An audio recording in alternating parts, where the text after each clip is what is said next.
Hello students, welcome to Gradrex education. आज हम बात करने जा रहे हैं कि सूचक जो हमने पढ़ा था, इंडिकेटर के बारे में पढ़ा था कि इंडिकेटर क्या होते हैं, किस प्रकार से उनका बिहेवियर होता है, वो मेनली किस प्रिंसिपल पे काम करते हैं, ये सारी बात हम कर चुके थे। और इसके अलावा हमने आपको ये भी बताया था कि सूचक जो होते हैं वो मुख्यतः दो प्रकार के होते हैं। ठीक है, अभी तक तो हमने दो ही प्रकार आपको बताया कि एक होता है प्राकृतिक सूचक और एक होता है आपका संश्लेषित सूचक। अब एक सूचक के बारे में हम आपको बताने जा रहे हैं जिसको हम यूनिवर्सल सूचक कहते हैं। लेकिन उससे जानने से पहले हम बात करेंगे आज जो कि सबसे इंपॉर्टेंट टॉपिक है, वो है पीएच वैल्यू पर। किस पे बात करने जा रहे हैं? हम बात करने जा रहे हैं पीएच वैल्यू पर। ठीक है, अब ये जो पीएच वैल्यू होता है, आज का जो हमारा टॉपिक होगा वो बहुत ही इंटरेस्टिंग और बहुत ही इंपॉर्टेंट टॉपिक है जिसको हम पीएच वैल्यू कहते हैं। और इसी पीएच वैल्यू ये डिसाइड होता है कि जो भी आपको विलयन दिया गया है वो अम्लीय है या क्षारीय है। कहने का मतलब क्या है कि पीएच वैल्यू अगर आपको किसी विलयन की पता है तो आप उसको आसानी से ये बता सकते हो कि ये जो दिया गया विलयन है ये अम्लीय माध्यम का है या क्षारीय माध्यम का है। और इसी पीएच वैल्यू पर आपके सारे सूचक काम करते हैं। ठीक है, अब पीएच वैल्यू होती क्या, कैसे इसको हम डिफाइन करते हैं, इसको हम समझने की कोशिश करते हैं। तो पीएच वैल्यू एक नंबर होता है, एक स्केल बनाई गई और इस स्केल में कहा गया कि जो 7 नंबर होगा ये नेचुरल होगा यानी न्यूट्रल होगा। एक तरीके से ये समझिए कि जो 7 नंबर होगा वो उदासीन होगा। ठीक, जो 7 नंबर होगा वो क्या होगा? उदासीन होगा। अच्छा, और जो इधर से अब आप इसको स्टार्ट करिए, 0 से हम स्टार्ट करते हैं। 0 1 2 3 4 5 और कहीं पे 6 कर दीजिए, 6 और 7। ठीक, फिर क्या है? 8 9 10 11 12 13 और 14। ठीक बात है, ये एक स्केल हो गई आपकी। 7 नंबर जो होगा, जो 7 नंबर होगा वो क्या होगा? उदासीन होगा। जो 7 नंबर होगा वो उदासीन होगा। और जो आपका 7 से कम में आएंगे, यानी अगर हम इधर आएंगे तो ये होगा हमारा अम्ल, और 7 से हम जब ज्यादा जाएंगे तो ये होगा हमारा क्षार। बात को समझिए, पीएच वैल्यू एक वैल्यू है और ये वैल्यू निकलती कैसे है? तो पीएच इज इक्वल टू होता है, अगर हम इसको डिफाइन करें तो पीएच इज इक्वल टू होता है minus of log H plus, minus of log H plus. ठीक है, या इसी को दूसरे शब्दों में या दूसरे रूप में आप लिख सकते हैं 1 अपॉन लॉग H प्लस। दो वैल्यू है, माइनस साइन का मतलब हुआ 1 अपॉन, और ये माइनस में चला जाएगा, अप चला जाएगा। ठीक है, जब भी हम लॉग लिखते हैं तो हमारा बेस जो होता है वो हमेशा 10 होगा। ठीक है, दो वैल्यू आपके पास आ गई, एक आई कि लॉग H प्लस और दूसरी 1 अपॉन लॉग H प्लस। ठीक है, आपको H प्लस हमने क्या बताया था?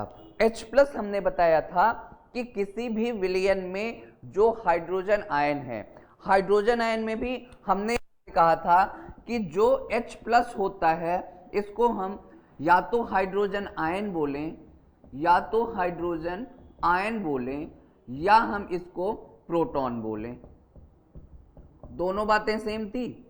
और ये जो प्रोटॉन हम कर रहे थे, जो हम ये बात कर रहे थे कि ये हमारा या तो हाइड्रोजन है या तो क्या है, या तो प्रोटॉन है, या तो क्या है? प्रोटॉन है। हम आपसे कहते थे कि अगर हमको प्रोटॉन पता है तो हम क्या करेंगे, अगर हमें H+ पता है तो H+ की माध्यम से हम pH वैल्यू निकाल लेंगे और वही pH वैल्यू ये डिसाइड कर देगी कि दिया गया विलयन अम्लीय माध्यम का है या क्षारीय माध्यम का है।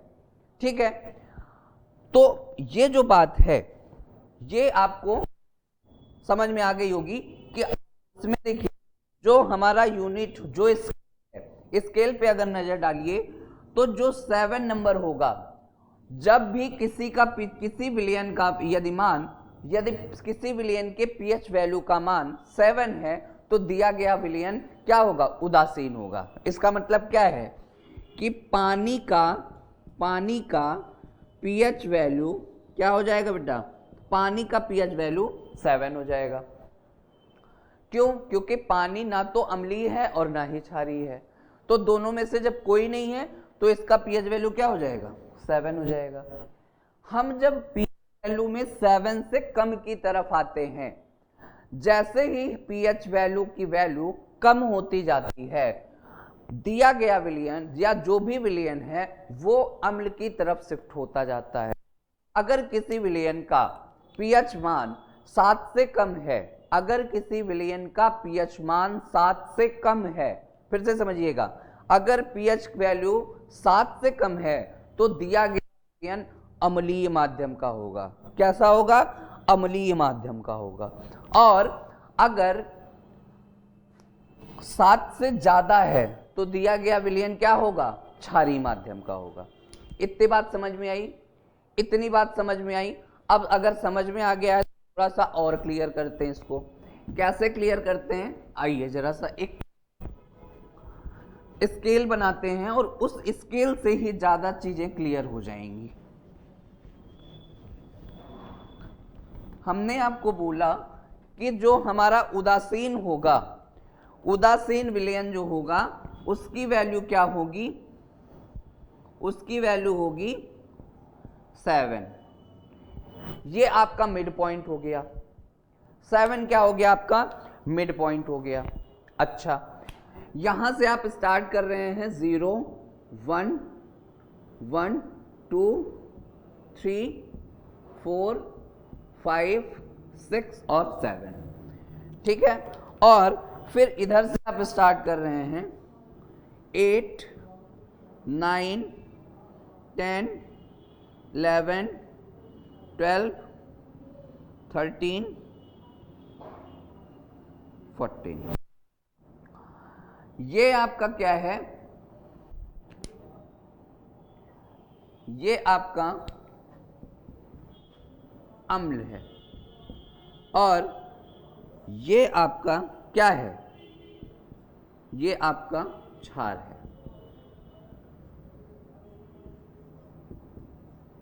ठीक, जैसे ही वैल्यू 7 पे पहुंचती है, और ये क्या है, ये आपका उदासीन है यानी पानी या जल है, और ये आपका क्या है, pH वैल्यू।